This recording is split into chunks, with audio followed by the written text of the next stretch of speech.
महाकुंभ एक ऐसा पर्व जहां करोड़ों लोग अपनी आस्था और विश्वास के साथ पवित्र संगम में डुबकी लगाते हैं। यह पर्व केवल स्नान का नहीं बल्कि आत्मा की शुद्धि का है और ईश्वर के साथ जुड़ने का है। महाकुंभ का माहौल हमेशा से ही अद्भुत रहा है। गंगा, यमुना और सरस्वती के संगम पर लाखों श्रद्धालु स्नान करते हैं, लेकिन सरस्वती नदी अदृश्य रूप में है।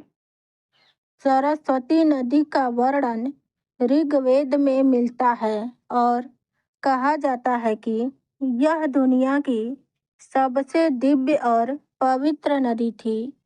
सरस्वती नदी की महिमा का वर्णन रामायण काल, त्रेता युग से लेकर महाभारत काल, द्वापर युग तक होता आया है। आज भी हम मानते हैं कि सरस्वती नदी भारत की भूमि पर बहती है। कहा जाता है कि भारत के प्रयागराज में गंगा, यमुना और सरस्वती का मिलन होता है, जिसे त्रिवेणी संगम कहते हैं।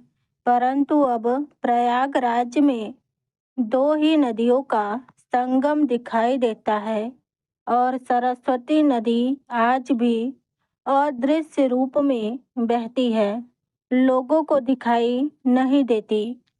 तो फिर क्यों प्रयागराज को त्रिवेणी यानी गंगा, यमुना और सरस्वती का संगम स्थल कहा जाता है? आज इस रहस्य को जानते हैं। सरस्वती नदी को पुराणों में विशेष स्थान प्राप्त है। सरस्वती नदी को माँ सरस्वती देवी के रूप में पूजा जाता था। इसे गंगा मैया से भी पवित्र नदी माना जाता था। इस नदी का पानी पीने और स्पर्श मात्र से ही ज्ञान की प्राप्ति हो जाती थी, क्योंकि माँ सरस्वती स्वयं ही नदी का रूप धारण कर स्वर्ग से धरती पर उतरी थी। सरस्वती नदी को पौराणिक काल से ही इतना दिव्य और अद्भुत माना जाता था कि देवता और दानव, गंधर्व, नर आदि इसके महिमा का गुणगान करते थे। माँ सरस्वती का पानी शीशे की तरह स्वच्छ होता था, जिसमें संपूर्ण पृथ्वी की छवि स्पष्ट रूप से देखी जा सकती थी। हजारों किलोमीटर की दूरी तय करने वाली यह नदी आज अपने उद्गम स्थल से 2-3 किलोमीटर बाद ही रहस्यमयी तरीके से गायब हो जाती है। बहुत सारे वैज्ञानिक रिसर्च होने के बाद भी गायब होने का पता नहीं चल पाया। लोग सिर्फ यह अनुमान लगाते हैं कि यह नदी अपने उद्गम स्थल से निकलकर अलकनंदा नदी में मिलकर आगे बढ़ जाती है, परंतु यह कोई सटीक जवाब नहीं है।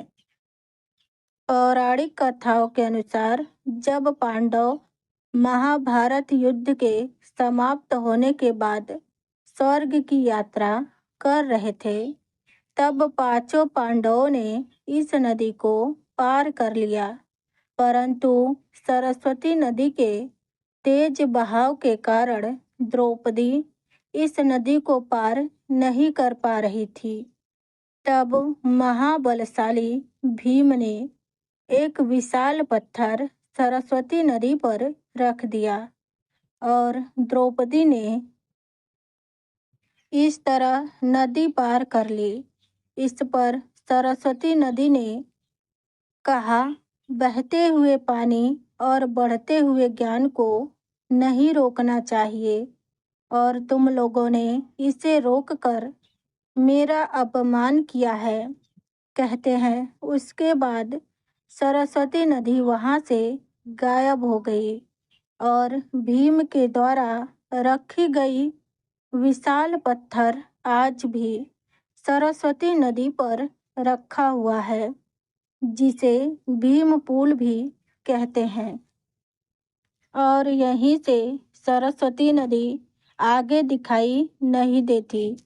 दूसरी कथा के अनुसार जब वेद व्यास जी गणेश जी से महाभारत की रचना करवा रहे थे, तब सरस्वती जी के बहने की तेज आवाज के कारण गणेश जी वेद व्यास जी के द्वारा बोले गए श्लोकों को नहीं सुन पा रहे थे।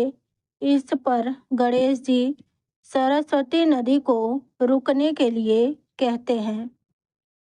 सरस्वती नदी उनकी इस बात को अनदेखा करती है, नहीं मानती। इस पर गणेश जी को सरस्वती नदी पर क्रोध आ गया और क्रोध में उन्हें विलुप्त होने का श्राप दे देते हैं। इसी श्राप के कारण सरस्वती नदी वहाँ से विलुप्त हो गई। वैज्ञानिक दृष्टिकोण से देखा जाए तो इसके गायब होने के कई कारण हैं। हजारों साल पृथ्वी में होने वाले बदलाव, भूकंप या जलवायु परिवर्तन और बरसात का कम होना, पृथ्वी के सतह में बदलाव होने के कारण जब जमीन ऊपर उठी तो सरस्वती नदी यमुना में मिल गई और जमुना नदी के साथ सरस्वती नदी का भी पानी बहने लगा। इसलिए प्रयागराज में तीनों नदियों का संगम माना जाता है। आज के समय में सरस्वती नदी बद्रीनाथ से कुछ दूरी पर माड़ा गांव के पास दिखाई देती है, जो अपने उद्गम स्थल से 2 से 3 किलोमीटर बहने के बाद गायब हो जाती हैं। माड़ा गांव से इसके उद्गम स्थल पर पहुंचा जा सकता है। यह एक ऐसी जगह है जहां आपको एक बार जरूर जाना चाहिए। सरस्वती माँ को ज्ञान की देवी कहा जाता है। सरस्वती नदी के पास जाने पर आपको दिव्य अलौकिक अनुभव व ज्ञान की प्राप्ति होगी। राधे राधे।